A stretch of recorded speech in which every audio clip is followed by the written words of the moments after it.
I'm just going to give you a flavor of that with really a few examples. So to start with, actually, Jen, why don't you show the next slide? We make a move from lists of facts to important questions. So a typical state standards document would be a list of facts that kids, or factual information that kids should learn. Just for example, the French and Indian War, the Stamp Act, the Boston Tea Party, Shays Rebellion. This would be a list, and it would go on and on and on. And we reformulate that as a much shorter list of really important questions. These are examples of what we call driving questions. For example, what were the experiences with the British government of British colonists, of indigenous Americans, of enslaved Americans, and indentured Americans?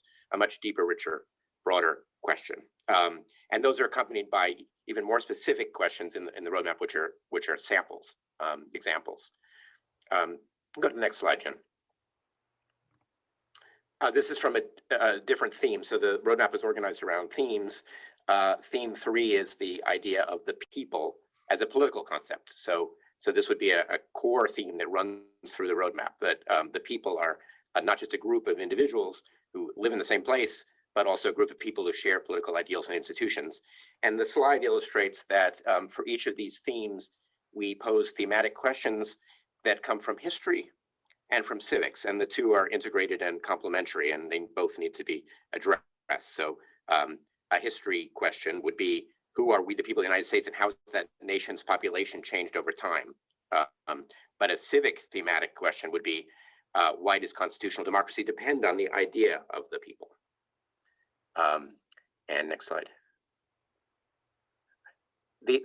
Another major element of the roadmap is a set of design challenges, just 5, and these are the rich, complex challenges that confront educators at all levels in civics. And what we do is name them and make them explicit so that the whole community can work on them over time.